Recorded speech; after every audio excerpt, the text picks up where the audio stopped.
Peter here, aka Peter Freakout 10, bringing you guys our episode of the Movie Review Show with the good movies always reviewed. Okay, back into our movie review. Now, I'm really sorry, I haven't been up to date with you guys on the videos and whatnot. I've just been really busy. On top of that, very recently I got a job working at Target and just haven't had time to make videos, but definitely getting back into the routine with it, finding more time to do it, and definitely not leaving you guys in the dust. Just been really busy and been tired. In fact, just today I worked till 10 and it's right now 11:24, but I'm not going to go to bed without leaving you guys with one video. I shouldn't say one video, I mean a review. But that's just it. I've been very busy. That's why I didn't post much for Screenfest, on top of with the move and whatnot. That's pretty much all what's been going on. But getting back into the routine, you're going to see more videos from me. And enough jibber jabber. Let's get into it. Now, we're back to the Steven Seagal films.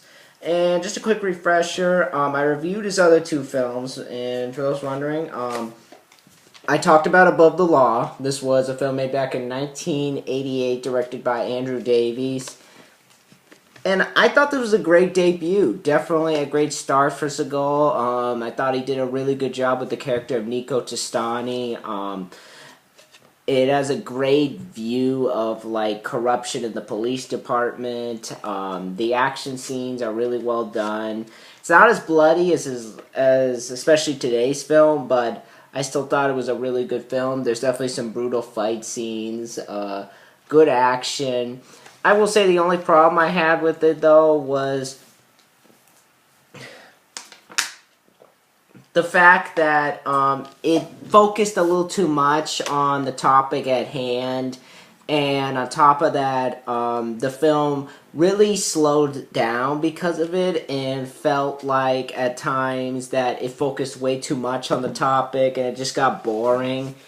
That's the only problem I had with the film, but still, overall, I thought this was a fantastic start for Seagal. And then in 1990, he did this film, Hard to Kill, which was with him and his wife at the time, Kelly LeBrock, this time directed by Bruce Malmuth. And I thought this was a fantastic follow-up. Definitely an improvement. This is where Seagal kind of started to step towards the gritty action nature of, like, his today's film, which today's film I think pushes all that to the side, and I'll get into all that later. But this was like a step forward for him, and I thought it worked out very well. I thought his character in this film was really well done. It still has that sort of political overtone to it that Above the Law had, but it's really not analyzed as much as that film, and I think that worked to the film's advantage. And it overall made the film move forward a lot better, and kind of made it move at more of a decent pace than I think Above the Law did. Even though I still love Above the Law, don't get me wrong, but yeah, I thought the action scenes were better. Kelly LeBrock, even though she's not given much to do, I thought she worked for what she had to do. I just thought it was a really good film, so definitely enjoy Hard to Kill. Now we come to this film, and this is the film, to me, where Steven Seagal really stepped into the bigger, badder, and brutaler zone of action films, and it's very easy to see why he took that route with this film. And what film is that, you may ask? Today, Steven Seagal is marked for death. Alright. Now, Marked for Death was a film made back in 1990, and this is actually directed by Dwight H. Little. And if that name sounds familiar to any horror fans, this guy actually directed Halloween 4, The Return of Michael Myers, which I did a review on last Halloween. And what's weird about this film, I don't know if this is true or not. Another person on here says it could be wrong, but it seems as if Seagal actually wanted Dwight H. Little, to direct it because he was a big fan of Halloween 4. And one person made a joke saying, can anybody picture Seagal watching Halloween 4? I don't know. Anything is possible. Let's be honest. Anything is possible. Like, I know a few women that like horror films, which surprises me because I'm not saying it's bad that women like horror films. It's just when I was little, I was so in love with horror films that I didn't care about who I talked to and offended with them. But it just surprised me that there are a few that like them. And same applies here. It can apply to Steven Seagal that he likes horror films. So, yeah. And for some reason, I also thought this was written by Alan B. McElroy, but it's not. It's written by someone else. But other stuff, Dwight H. Little has directed. He actually directed that Robert Englund film, Phantom of the Opera. He did Getting Even. And he also did Rapid Fire with Brandon Lee. May he rest in peace. I actually want to see that. And Murder at 1600. And someone else brought this up. It may not be true or not. I do remember the director of Predator 2 saying this. He actually said Fox wanted Seagal to do Predator 2, but they were like, well, technically Stephen Hopkins was like, no, I actually want Danny Glover to do it, which I think he made the right decision. I honestly think he made the right decision because, for me personally, I can't see Seagal doing a Predator film. I really can't. He's good in these types of films. He really is good in these types of films where it's like action going on and whatnot. Like this particular film, in this tone, this particular genre, I think he does it well. I mean, with the monster film, maybe it could work if it had a balance. But this is what I know him for, and this is pretty much how I see it. And Danny Glover knocked that out of the park. I mean, I still love Seagal, but I can't see him doing that type of film. I'm sorry, I'm going to say it. But another thing to be known about this film is that this is the first film that Seagal actually did with another company, because most of his films at the time were being done by Warner Brothers. Well, this was done by 20th Century Fox, as I said. And when this movie was made, it had a $12 million budget, and on its opening weekend, it made $11 million, and it stayed at the #1 spot for 3 weeks, and it finished with a total of $58 million. So it was a big hit. And compared to his other films, Above the Law, which made like $18 million, Hard to Kill, which made $47.4 million, this film in total made $58 million at the box office. So at the time, it was his highest grossing film.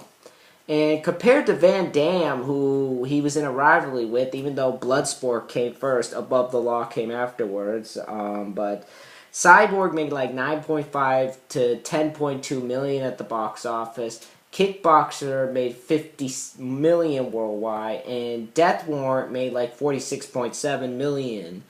And the same month or a couple months later, or 1990 or 91, there's really no certain date on this film, Lionheart made 24 million. So it really goes to show how much Seagal was crushing the competition, and it really, to me personally, it kind of shows why this feud was going on, because it seems like Seagal was getting better reviews of his films, I should say, and that he was trying to rub that in Van Damme's face. I wasn't a fly on the wall, so I don't know, but that's how I view it. And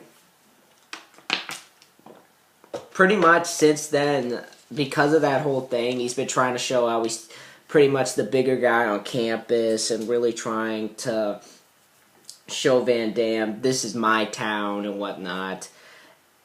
But then again, I wasn't a fly on the wall, so I don't know. But yeah. With the reception of this film, it also got positively received, even though I have found different resources on things because Wikipedia and says it got positive reviews. But when you go to Rotten Tomatoes, it says it got a 22%. So I don't know which one to trust. I'm just gonna. So neither of them are trustworthy. I don't know why, but as I said, it really goes to show how much of a big deal that of what Seagal was around the time, how much people viewed him as this huge action star. It really goes to show why he was becoming the next Schwarzenegger, because his films were beginning to grow higher and higher. And after this, he would do Out for Justice, Under Siege, which was like his big blockbuster. So that pretty much shows where Seagal was going. And in all honesty, what do I have to say about this film? Being that this is my third outing with Seagal, what is my opinion on it? This film is awesome, and I'm going to say this right now. This is so far, I haven't seen all of them, but this is my favorite Seagal film so far. And I just thought this was a phenomenal film, and I say this is a huge step up from his last two films, but I'll get into why later. But again, I really love this film, and I dare say it's one of my favorite action films now, so yeah, get into that later. But anyway, the film stars, as I said, Steven Seagal playing the character of John Hatcher, but you also have Keith David in this film. And for those who don't know, Keith David was on that TV show Gargoyles. He was the main guy in it. He was in John Carpenter's The Thing, They Live. He's going to be the Arbiter in Halo 2. He was also in Agent Cody Banks. He was the guy who ran the CIA. I actually like him as an actor. Screwface is actually played by Basil Wallace, and for those who don't know, Basil Wallace had a quick role in Joyride, Grand Canyon, and he was Eddie Murphy's dad in Eddie Murphy Raw, which I haven't seen. You have Daniela Harris in this film too, who would later go on to be in The Last Boy Scout. She played was it Jamie?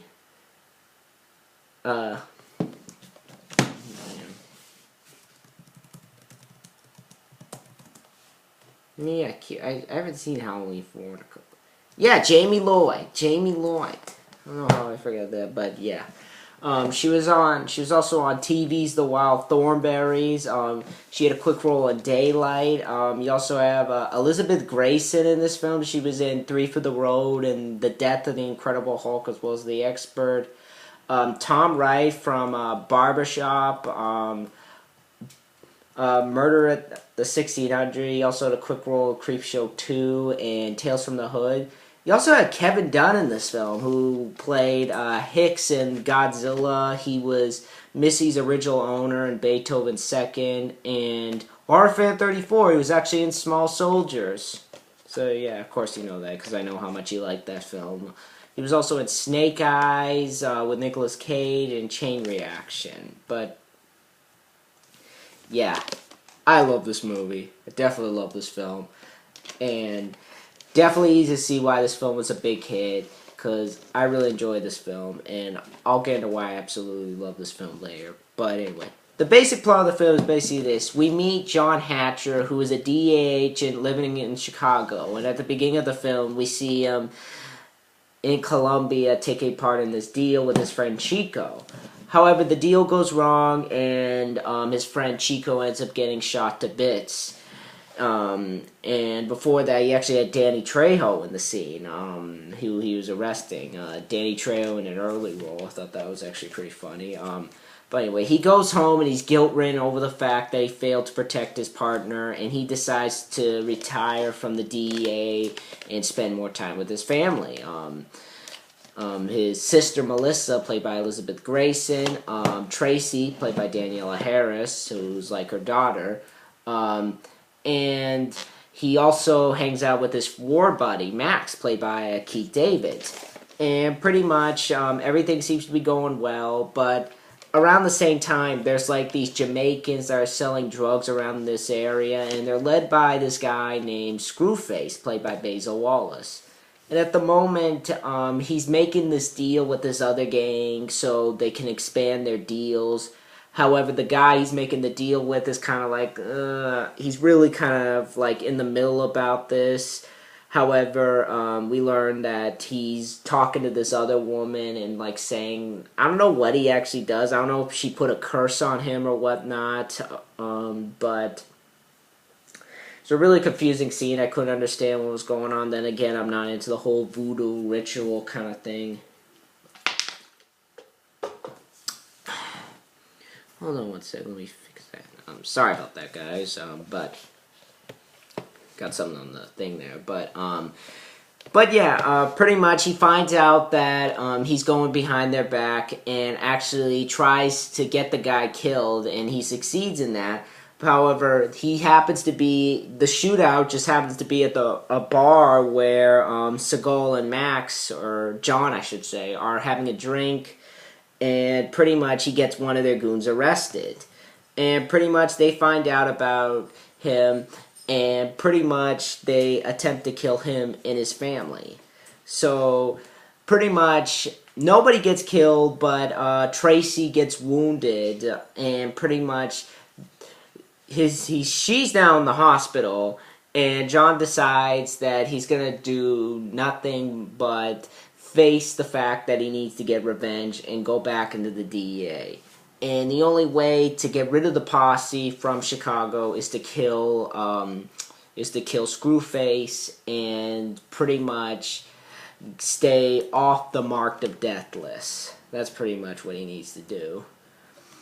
So now, with nothing left but a sword and a gun, John sets out with his friend, Max, and Charles, played by Tom Wright, who is also out to find Screwface. Will John be able to cross his name off the marked of death list, or will his name be left with nothing but a check next to it? Hey, it's the best I could do. Marked for Death, as I said, is a phenomenal action film.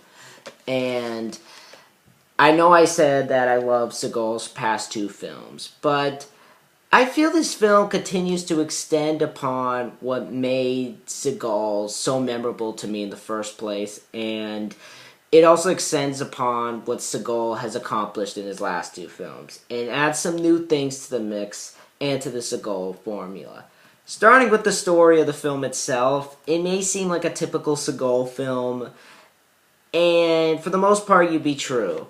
However, the film extends to being more of an all-out action film as opposed to the other two, which I really respect the film for. Not to say the other two didn't have their action, and Hard to Kill pushed the action forward from above the law. But they both seem to carry the sort of message of corrupt senators or what can happen in the department. They really seem to use politics as a theme of the film, like what can happen. And while it's a unique idea to incorporate that angle into an action film, the problem to me with Above the Law was the fact that there were many moments when they focused way too much on that angle of criminals getting involved with the law and finding ways to get themselves out of trouble, as I already said. I mean, Above the Law is awesome, don't get me wrong, but those moments really slowed the film down for me, and they were really unnecessary. Hard to Kill, while it carried that message, it wasn't force-fed in our face, and they were really quick about it, like scan over it here and there, but it wasn't as stuck on that topic like Above the Law, and made for some great action. Here, though, those messages are thrown in the trash in favor of an all-out action film, so you never feel like there's a moment when the film comes to a complete stop and focuses on a subject that we didn't come to see in an action film. It also gives Seagal ways to expand upon the material he got in the past two films, and move into the material that would start making him known for in the Hollywood industry. And I think the story itself is really well done. And I love the fact that the villains aren't like the villains in the first two films, which kind of ties into my whole reason why I love this film being an all-out action film.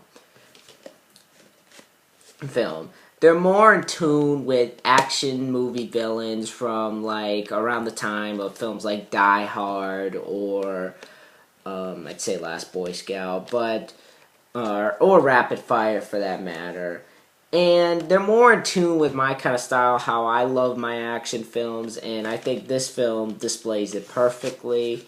And I think it was a step in the right direction, because if they just did the same thing with a villain similar to Motivation, like William Sadler's villain, it would get boring. It would really get boring. So it's nice to see him expand upon the villains and make them more gritty and threatening. And I think Dwight H. Little's direction helps in that department, since he helped on Halloween 4, which also had a similar gritty feel to the film. And I'll go as far to say Screwface is my favorite villain in the Seagal film so far. And I mean that. But Dwight H. Little, he does a good job shooting the film. The locations where the action takes place are awesome. And he does a great job making the directions feel like a threat. Or the Jamaicans, I should say. I said the Jamaicans. Jamaicans. He does a great job making the Jamaicans feel like a threat to the character. And that's not to be offensive to Jamaicans, because I know they're not like what they are portrayed in this film. And even Charles says that, so yeah. But if you're gonna have a villain, at least make him threatening. And this film accomplishes that. And it makes them threatening. The Jamaicans in this film, as well as Screwface, are so threatening to the point where they get to the point where they are so mean that you want to get in the film and punch them. That is how bad they are, because they do some of the craziest stuff in this film. But yeah, I love the story. I love its tone. I love the fact that it pushed Seagal forward from his last two films. So yeah. And I think it's shot well. I love the parts of... I love the shots of Jamaican, like when they go to Jamaican. I love the shots of Chicago. I think the film is shot really well. The final battle, how that is shot, like you see Screwface going in between corridors, and he's like popping out, popping back to Seagal, popping to where he's going. That all was really, really well done. So yeah, I thought he did a great job. Yeah. But anyway, moving on. The acting in this film is also top-notch. Steven Seagal, with the new materials he's given to work with, I think he does a great job as the character of John Hatcher. And I love the fact that in the film you see him guilt-ridden over the fact that he failed to protect his friend and partner, and really beating himself up in the confession stand at church, because you see him go to church and confess to a priest, and you find out he did some other crimes. And you see he's guilty about it. You really see he's guilty about it. And he gets so guilty about it that he decides that he's not going to lead this life anymore because it's going to get worse. And on top of the fact that his partner is gone, that helped him keep in control of himself, I should put it. It helped him keep in control of himself because he was the one that stood by him the whole time. You feel sorry for him, and you understand why he decided to leave. And you feel there's a sense of guilt in his voice. So, I love that aspect to him, and it really shows that Seagal can do emotion in his films, and I think he does it really well here. He doesn't feel robotic like a few of his other films, and it doesn't feel force-fed into us. It's really just the right amount. However, when you do see him get in the action scenes, you still see that Seagal side. You still get the badass that we know him as. You F with my family, you die. That's awesome. And he has some great one-liners in this film. This one definitely has some of my favorites, like the one part where he just confronted this one guy, and he climbs, and he goes back into the car because the guys killed themselves, and Max asks him, so? And he says, he says, what happened? And he says, one thought he was invisible, the other thought he could fly. And Max asks, so? They were both wrong. I got a chuckle out of that. Or the one I said. So you see he still has the quips, but you also see that he's doing something different with himself, that he's going into more of the emotional side. And I thought he did it really well. And I love the fact that in this film, like, one of the things that I liked about this film was the fact that they established him with a relationship with his family. And I think this film showcases that a little bit more because you get more time with him and the family. And it also goes to show the emotional side of him once again. Like his relationship with his family, I thought that was really well done. You get the feeling that he's a nice guy. The few scenes with him interacting with his family, being playful with them, I thought it was all really well done in this film.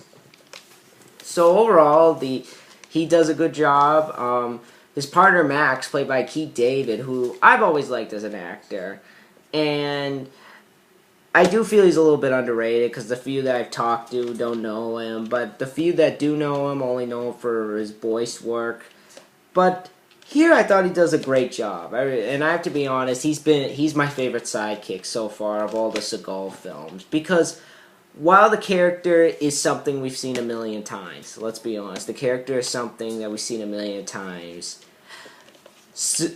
Not Seagal. It would be funny if Seagal was black, but Keith David doesn't portray him as the black stereotypical comic relief and actually plays him seriously. And I respect the film for that because with an actor like Keith David, especially when you look at him in Agent Cody Banks, you see him as like, you still see that comic relief side, and while he does a good job with it, I would have loved to see him play it more seriously. I mean, he can do serious voice acting very well, so why not give him a film where he does it? I mean, he did in The Thing, but it really seems to be like that's where he's going, which I think is unneeded, but yeah.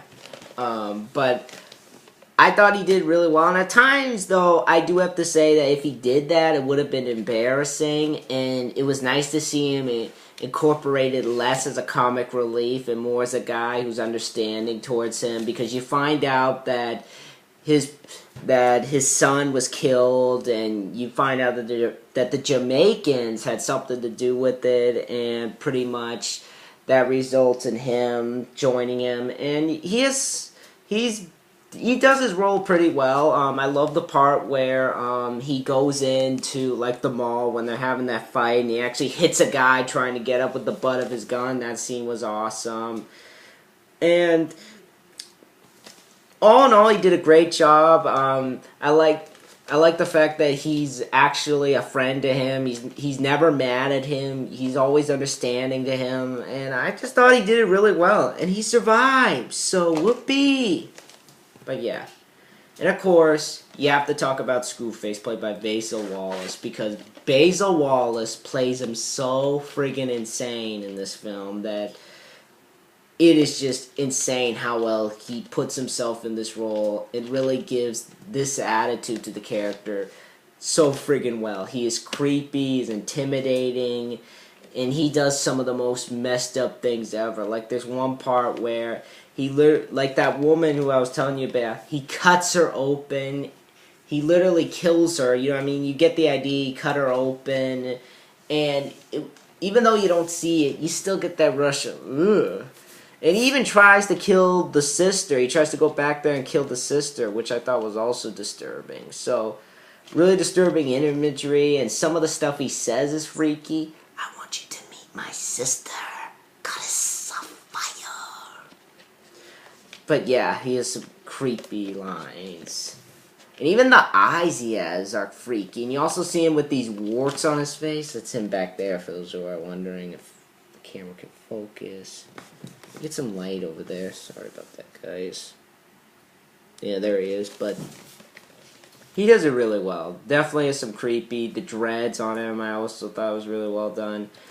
Also, as I said, this other guy, Charles, comes in, and he does a good job. There's not much to say because the character is just there in half of the film. I mean, he does show up in the crime scenes and joins them to help out.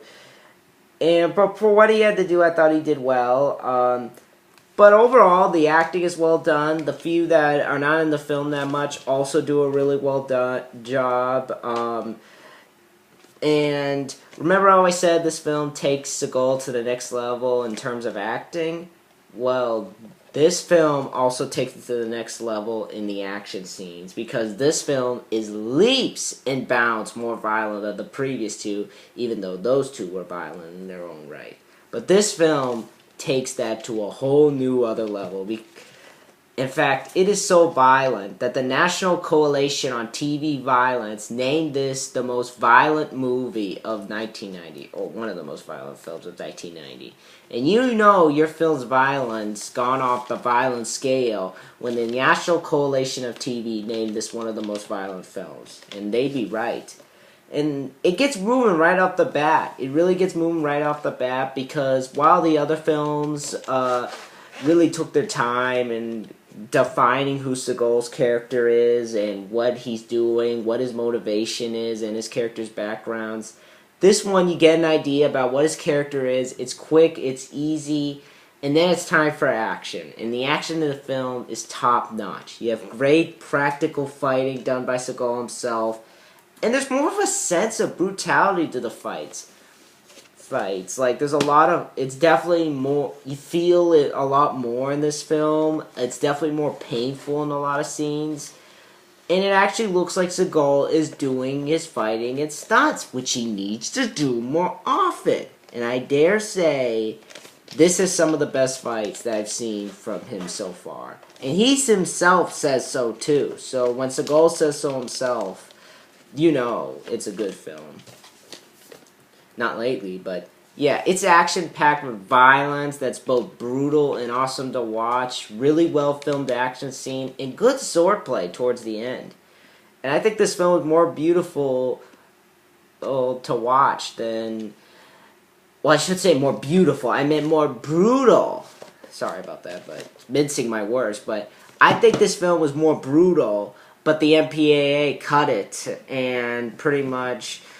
It's easy to see that, like the part where they cut the woman open, but it was still well done, still gory, and you are going to get your good fights, good action, and a little nerve-wracking, painful ones, too. You're going to get some nerve-wracking ones, like the one where he twists a guy's arm, and you actually hear the bones cracking. I was like, oh, so very gory death scene. So yeah, even the final, which I won't spoil for you guys, but definitely a shock and twist, and you really have to see where it goes, because I was like, wow. But yeah, as I said, I really love this film. In terms of cons, I really don't have anything bad to say, but the one problem that I do have with this film is definitely the ending. The ending of this film, to me, is the worst possible thing that this film did, because it just stops. It literally just stops because a lot is left unanswered. It's just Max, Seagal, and, well, John, I should say, and Charles walking off. That's the end. And I know I had this complaint about this film, that it just ended, but at least that had an ending that was going to be in the film, where they were going to be at the guy's funeral, but they cut that out, one with a particular different ending. But this film, that doesn't happen with this film, and I say I don't like this ending because there's so many unanswered questions, because we never know what happened to the daughter. Did she, or his sister, did she wake up? What happened to Masks? We don't see what has changed due to the Jamaicans being gone. We also don't see if he went back to the DEA, and it doesn't feel like it finished. It just feels like it's an open book, and I feel that wasn't needed with this particular film. But yeah, because with a big ending like that, you better make an ending that makes you feel like everything has changed and everything is back to normal. That is what I think this film really should have needed. A good ending. But yeah, bottom line, Marked for Death is a great... Oh God, I'm mixing my words today. I'm sorry, guys. But... Bottom line is that Marked for Death is a perfect example of an action star taking a step forward from what made his previous films great. It is great characters, great villains, great action scenes, and a great amount of brutality. So if you love Seagal's other films, I highly recommend you check out Marked for Death. You will love this movie. It's a great action film. Definitely one I'll watch over and over again. Might get the poster too. But yeah, definitely check out Marked for Death. All in all, I give Marked for Death a 9.7 out of 10. And it deserves it. And it therefore gets my seal of approval. Definitely one I plan to watch a lot in the future. And definitely a great film. So, yeah, Marked for Death. Awesome movie. And afterwards, he would do Out for Justice. Definitely plan to talk about this film later. But yeah. That is my review for Marked for Death. And next time I'm going to do a review. This is going to be my first time actually seeing this film of Bloodsport. Definitely excited to check that film out. Tell you guys what I think of it when I see it. But anyway. I'll see you guys later. Let me know in the comments below what you guys think of Marked for Death. Did you guys like it? Did you guys hate it? Because I know there's a lot of people consider that film Seagal's best. Tell me what you guys think in the comments. And I'll see you guys next time. Bye.